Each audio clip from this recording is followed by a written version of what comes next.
Hello అండి, welcome to my YouTube channels థింగరి thought. So ఈరోజు వీడియోలో నేను మీకు చాలా మంచి హెయిర్ రెసిపీ అనేది షేర్ చేస్తాను. సో వీడియో కంప్లీట్గా చూడండి.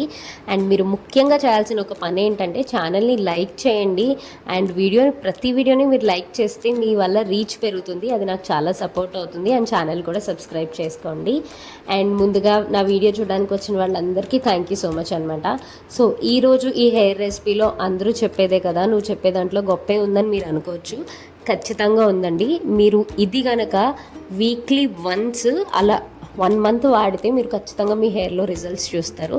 ఫస్ట్ అయితే మీరు ఒక 2 గ్లాసెస్ ఆఫ్ వాటర్ తీసుకుని అందులో 2 table spoons of flake seeds add చేసుకోండి. ఇవి యాడ్ చేసుకుని మరిగేలోపు నేను మీకు ఫ్లేక్ సీడ్స్లో ఒక ప్రత్యేకత ఉంది, అది చెప్తాను. ఫ్లేక్ సీడ్స్ అనేది మీరు మీ డైట్ రొటీన్లో కూడా వాడచ్చు, కానీ డైరెక్ట్గా ఎప్పుడు వాడకండి. దాన్ని ఖచ్చితంగా వేయించుకుని దాని తర్వాతే మీరు కన్జ్యూమ్ చేయటం అనేది, అంటే ఇంటేక్ తీసుకుంటే మీకు మంచిది. అలా కన్జ్యూమ్ చేయకుండా ఉండడం వల్ల దాంట్లో ఉండాల్సిన న్యూట్రిషన్ వాల్యూస్ మీకు సరిగ్గా ఉండదు, దాన్ని వేయించుకోకుండా డైరెక్ట్గా తింటే. సో ఈ రోజులో మీకు ఈ టిప్ బాగా యూస్ అవుతుంది అనమాట ఈ వీడియోలో. అండ్ ఇది కన్సిస్టెన్సీలోకి వచ్చాక మనం స్ట్రైనర్లోకి దీన్ని వడకపెట్టేసుకోవాలన్నమాట. సో దీన్ని నేనైతే క్లాత్లో వేసి పిండడం ఇదంతా నాకు చాలా పెద్ద పనిలా అనిపిస్తుంది, అందుకోసమే నేను ఇలా డైరెక్ట్గా వడకపెట్టేస్తున్నాను. నా ఇప్పుడు మీరు చూసినట్లయితే కనుక నేను దీన్ని ఇలా తిప్పుతుంటే దీంట్లో ఉన్న మెటీరియల్ ఏదైతే ఉందో అది కిందకు వచ్చేస్తుంది అనమాట. సో ఇలా వచ్చిన దాన్ని నేను ఇప్పుడు ఈ గ్లాస్ బౌల్లోకి ట్రాన్స్ఫర్ చేసుకున్నాను. మీకు వీడియోలో కూడా క్లియర్గా కనిపిస్తుంది కాబట్టి. సో ఇది ఈ కన్సిస్టెన్సీలో ఉంది కదా.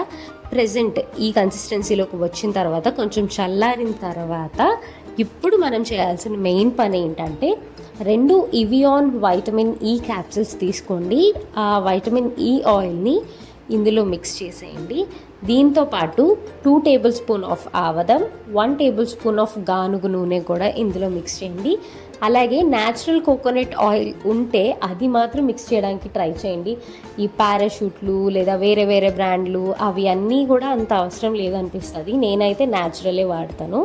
సో ఈ న్యాచురల్ కోకోనట్ ఆయిల్ కూడా ఇందులో మిక్స్ చేసి మీరు బాగా కలపండి. సో ఇది కలిపిన తర్వాత మీ హెయిర్కి ఇది అప్లై చేసే ముందు హెయిర్లో ఎక్కడా కూడా చిక్కులు లేకుండా చూడండి. మీ హెయిర్స్ అంతా కూడా చిక్కులు లేకుండా ఉంటేనే ఇది బాగా మీకు కాటన్ బాల్ కంఫర్ట్ అయితే కాటన్ బాల్ వాడండి, లేదంటే డైరెక్ట్ చేతులతోటే అప్లై చేయండి. నేనైతే హ్యాండ్స్తోనే అప్లై చేసేస్తున్నాను. ఇది అప్లై చేసి ఒక 30 మినిట్స్ ఉంచుకున్నాక హెయిర్ వాష్ చేయండి. అండ్ మీరు ఎప్పుడైనా లాంగ్ హెయిర్ కంటే మనకి హెల్దీ హెయిర్ ఉండడం బెస్ట్ అనే విషయం బాగా గుర్తుపెట్టుకోండి.